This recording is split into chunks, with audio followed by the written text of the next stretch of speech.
I hope you like the effect, and today we are going to look at the editing breakdown of this effect inside of After Effects to get a very cool effect like this. I used a similar effect in one of my short films and you liked it very much. So without any further ado, let's move into After Effects. To achieve this effect, either you spend hours in After Effects achieving this effect to its most accuracy, or you use a template for doing it a lot faster.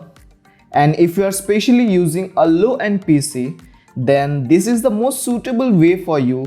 Using a template can speed up your workflow, and especially in a low-end PC, this will improve your workflow and save your time, because spending a lot of hours inside of After Effects in a low-end PC is a really nightmare for the beginners. So in my case, to achieve the same effect that you have already seen, I used a template, and I think by far this is the best template and it's absolutely free.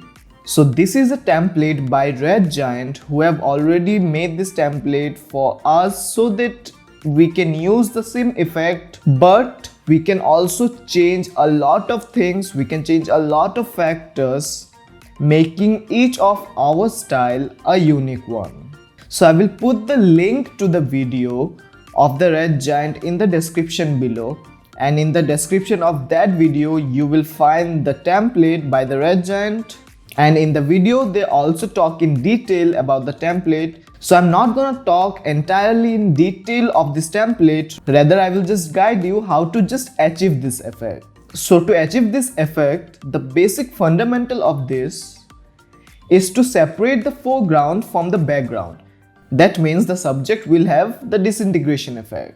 Now to separate the foreground from the background, you can either use a green screen, so you can shoot in a green screen and add a different background, and this is a little preferable, but this is also not every time realistic. So that's the easiest way, because using a green screen, the background already gets separated from the foreground, so a lot of time is saved in the editing process if you don't have to separate the foreground from the background during editing.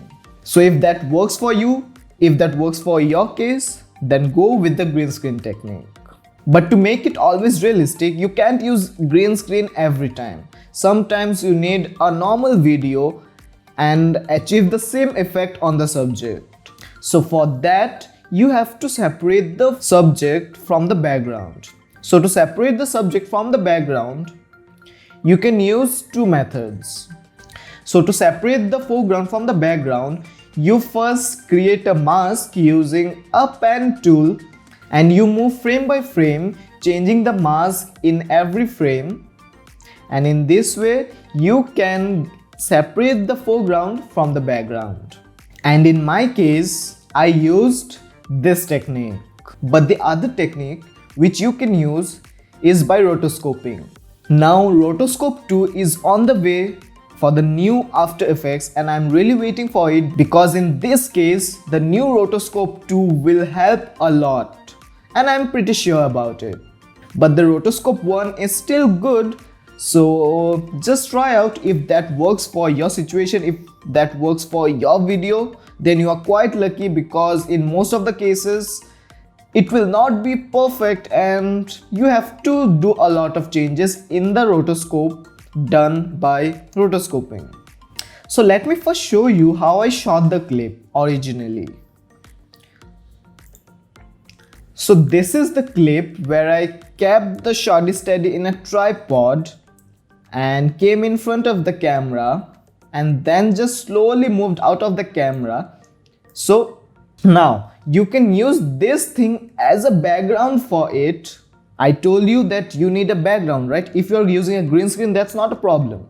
But if you are not using a green screen, then you need a background. So I can either frame hold it, this part, and use the entire this thing as a background, or if I want say like 25 seconds video, then I will shoot another 25 seconds keeping the entire background. So I hope you understand, like I will shoot this part without me in the frame for 25 seconds if I need the entire video to be 25 seconds. So I hope this is clear.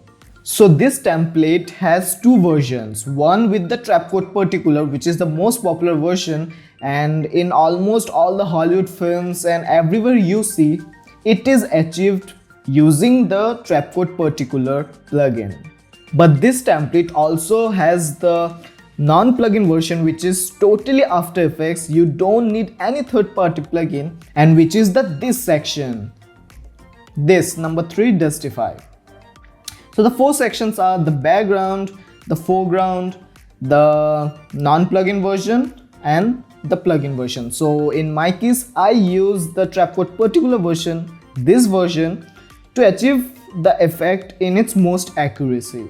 Yeah, I know it is still not perfect because you know the selection, the separation of the foreground and background takes a lot of time if you do frame by frame. So I just did it as much fast as possible, so the selection is still not perfect. But yeah, if you can spend a lot of hours in just separating the background from the foreground, and if your selection is perfect, then you will achieve this effect very perfectly. So after shooting the clip, I color graded the video inside of Premiere Pro, and that's the change I will suggest you to do at first. And after you have color graded it, then what I did, I just moved to the background, and I told you that either you frame hold it. So in this section I frame hold the background, so the background is freezed, or either you shot another couple of seconds for the background part, as I told you as an example of 25 seconds. So you can do that too and bring the background clip here. Now moving into the foreground, this is the part where you will mask out yourself. So you can either do it by rotoscoping or by using frame masking. So that's your choice, your time. So do it, invest a couple of hours in that. And after you have done that, then you can control many things like the wind direction and particle size. So this is the controller.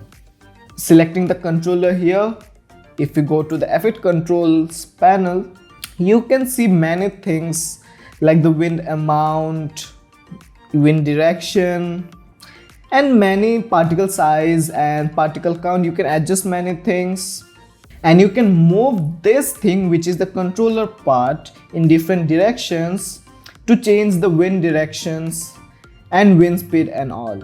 So this is your part. I'm not going to go in full detail because it is the video by Red Giant, so I will suggest you that one if you want to know the entire detail of this template. But yeah, I told you all the basic things and how you need to get started to achieve this effect by just using this template.